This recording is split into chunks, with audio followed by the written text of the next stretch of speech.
Dadamputin ko yan. Kayo naman. Okay, nandito tayo sa isang pasyalan dito sa Montreal. Nakita nyo yung dinaanan ko kanina, sementeryo yon. Tapos dito lang yung Beaver Lake. Umabante lang kayo ng konti. Papunta ako sa sa overlooking dito sa, hindi ko alam kung Montreal overlooking. Hindi ko alam yung eksaktong tawag sa kanya. Pero doon tayo papunta. At bago yan, magbabayad muna ako ng parking. Ay, excuse me po. Isang oras po, 25 at kalahating oras, 12:30, 12:40. So, yan, $6. Okay. Okay. So, meron akong isang oras at 20 minutes to hike and go down. Ay, dapat lagay mo to rito. Yan, that's it.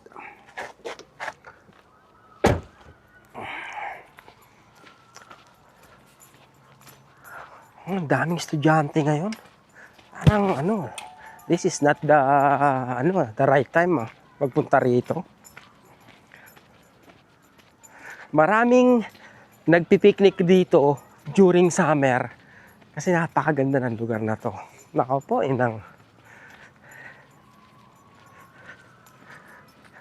Mga pa kasi, mga kalbo pa kasi yung mga puno. Kaya hindi nyo pa nakikita yung yung magandang full potential neto during summer. To, enchanting. Para kayo na maligno pag nagpunta kayo rito. Hopefully kumasya yung parking ko, no? Marami nagja-jogging dito, nagbabike, nagte-trek.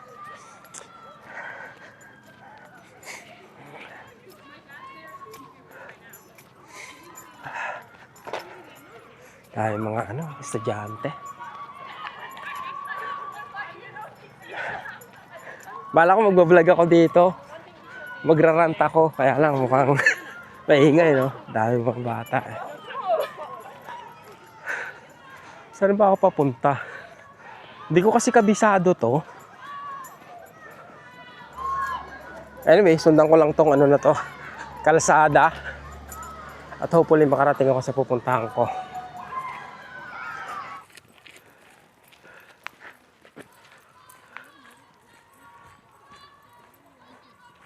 Hoy! Boom! Nakapunta na ako rito once. Ito yung pangalawang punta ko rito. At yan.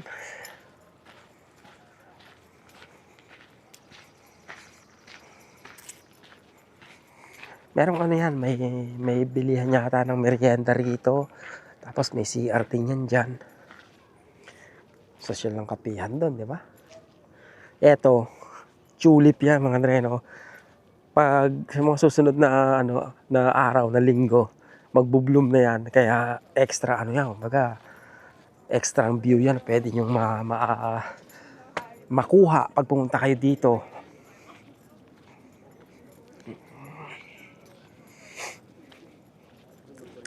Naalala ko, nasa Cebu ako. Yung Taps. Pakaganda ron. Ako po. O nga, sana makapunta kayo doon mga dreno sa Cebu. I wish na sana makapunta kayo ron. Magkaroon kayo ng time na madalaw yon. Yung Taps, punta kayo doon. Napaka-special doon. Dahil bukod sa, sabi ko nga, it's not just the view alone.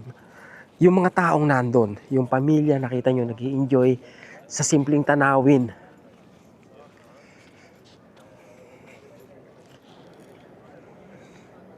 Siguro masarap dito, maganda rito paggabi. Dahil nga yung ilaw. Kita rin dito yung Biodome ba yun? Yung parang spear na, saan ba yun? Kalimutan ko, nasyang banda eh. Punta kayo sa Taps, mga Andre. May painting dito na kung saan, habang nag-u-Uber ako, nadaanan ko to. Kala ko si Anthony Bourdain. Ayan. Akala ko talaga yan si Anthony Bourdain. Yan o. Nadaanan ko yan once nung nag-over pa ako. I think 2 years? 1 year or 2 years ago? 2 years ago, I think. So, that's Montreal. Yan.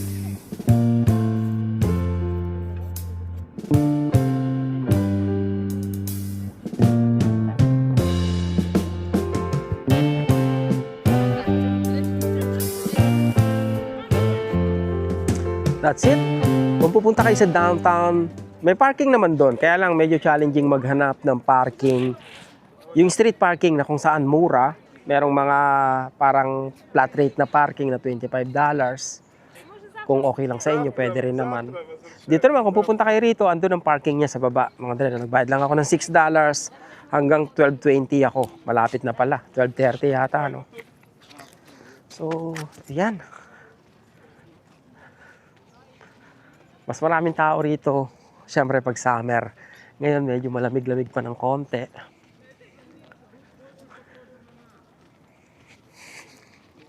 Yung Beaver Lake, ano lang yun kumbaga, basically yung lake niya lang. Tapos, marami ring nagka-camping nga ron, anong tawag yan? Pipiknik, yan, pag summer. Pag winter, dahil nag-process siya, ginagawa naman siyang ice skating rink.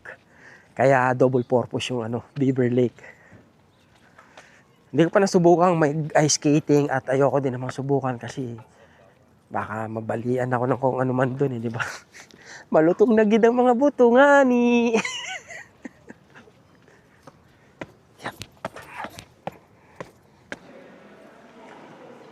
May restaurant. Ito siya. Ano kaya meron dati rito?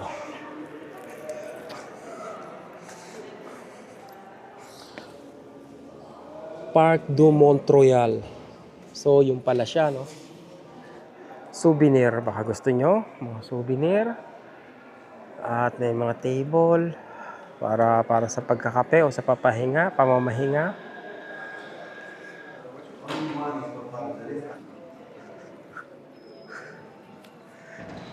Tignan nyo to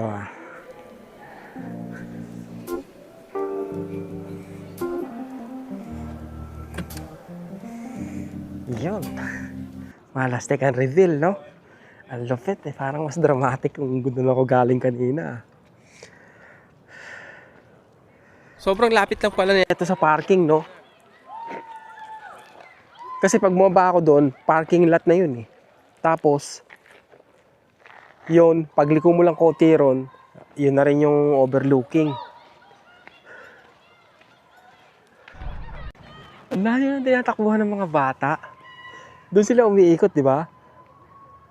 Papunta, ayun, hanggang doon pa, Nag-practice yata sila for marathon. In 200 meters, turn right to stay on Chemin Remembrance. Then turn left to stay on Chemin Remembrance.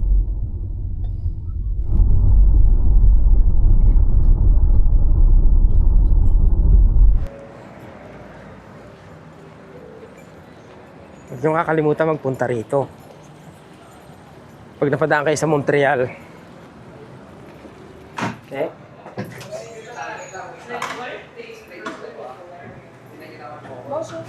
Hi.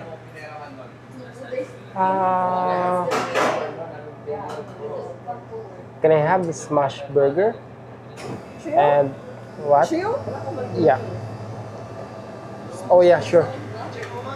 How much is that? So, pwede kang kumain dito sa loob, pwede rin sa labas. Parang sumikat daw to kasi may mga pagkakataon na pumaparada rito yung magagandang sasakyan. Parang dito yung meet up nila. Correct me if I'm wrong, mga brelo. Pero yun yung isa sa dahilan. Especially pag weekend, tapos mga hapon na may magandang mga sasakyan na nagpupunta rito. Tumatambay dito, nagmimerienda. Pag summer, minsan mahaba talaga yung pila rito. Yun nga lang, syempre, dahil parang tourist spot to, parang iconic itong lugar na to. expect nyo na pricey yung pagkain dito. Umorder ako ng... Wait. Siya yung resibo ko. Ito. Umorder ako ng trio. Ibig sabihin meron akong orange juice, meron akong french fries, tsaka yung smash burger nila.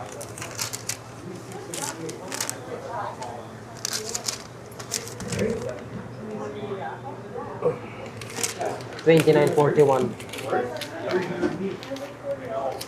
Wala pang tip yun.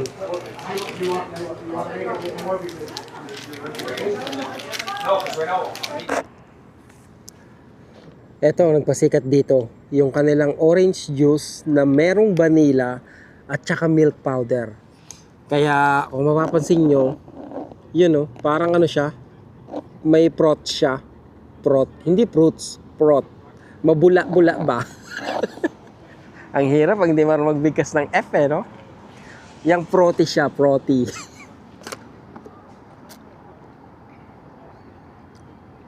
Yeah. Hindi nyo mamimiss to. Ito yung pinakamalaking landmark dito na noticeable along Dicari Boulevard. Julep, Jevu, Orange, Julep. Ang in-order natin ay smash burger. Marami silang ino-offer. Meron din silang fried chicken wings, merong spaghetti, tapos isa sa famous din dito is yung hotdog nila.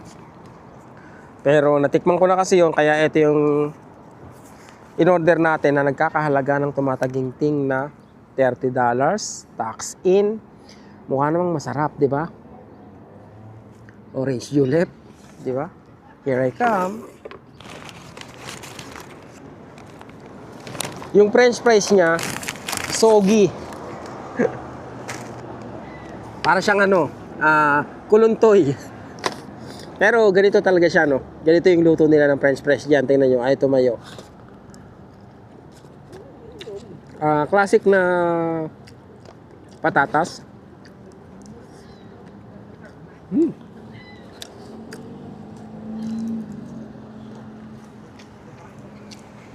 First time kami kumain dito. Sabi ko, ang mahal dito ah. Namahalan na ako mga dreno. Sabi ko, hindi na ako babalik rito. Parang, you come here to experience, especially kung gusto magpa-picture dito, 'di ba? I mean, I don't know kung gaano karami yung mga tao na regular na pumupunta rito because of the food. Yung ganong point, mga dreno.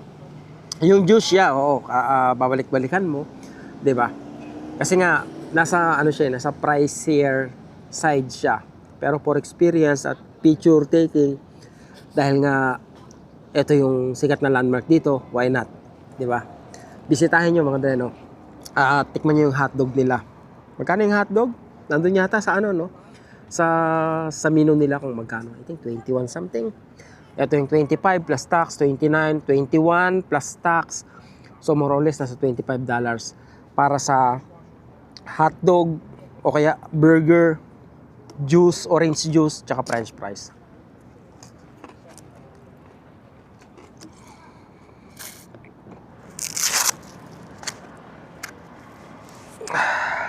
Iniisip ko kung mauubos ko itong burger. Pero pag masarap, sigurado ubos ko yan. Gawa muna tayo sa usawan, of course. Ba, may suka? Para saan? Ba't may suka? Para sa french fries ba yun? Para saan po? Ito, may suka. May idea yan. Iniisip ko, suka o sa burger? Suka, I mean, para sa burger o sa french fries? So,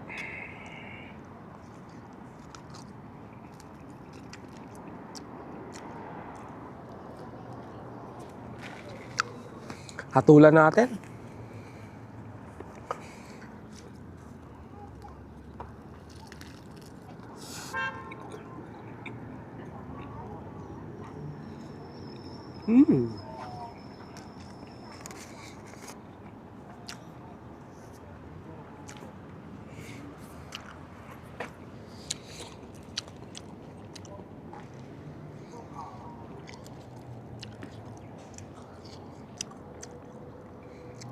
I like this job.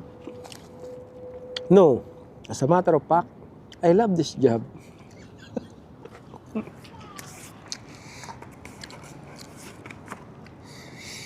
Sa pa, ito yung burger na pag tinignan mo, parang naisip mo na ang sarap niya. Kasi yung iba pag tingin mo parang dry na no? Ito iba eh.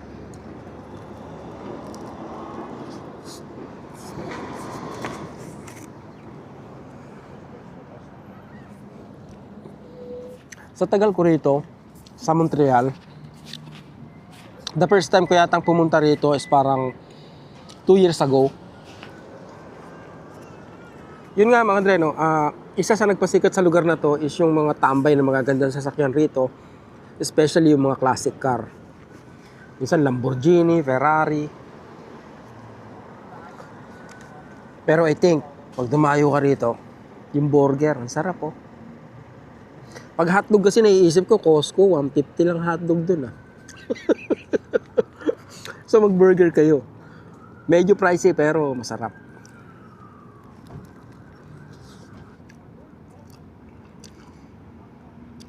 Mahal na kita. Kaya lang kailangan kitang kainin. Ang sarap mo eh.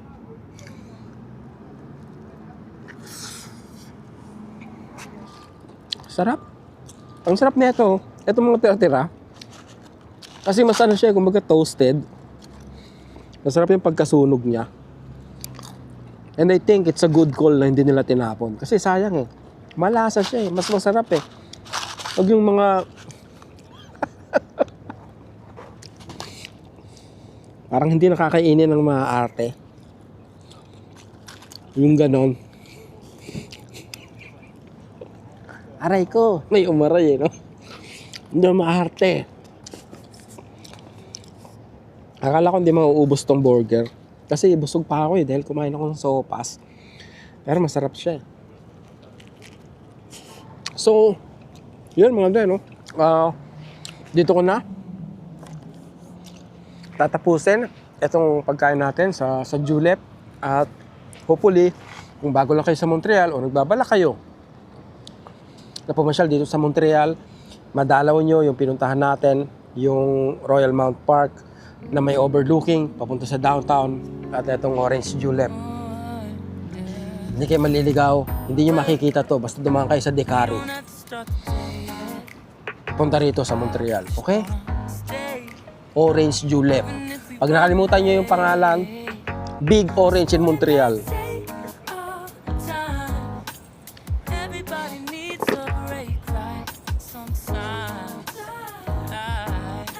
Delicious.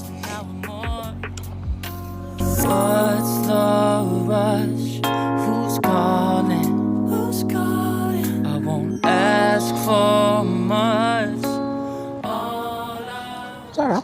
Yung mga sunog, yung mga tutong, yung parang kanin. Minsan masarap yung tutong eh. Lalo na yung ano, sasabawan mo ng kape. Ganun dating ginagawa namin eh. Ginagawa ko pag walang ulam. Naranasan ko na rin yung toyo. Tsaka yung ano, mantika, pag sasamahin mo, sasabaw mo sa kanin, ulam na yon.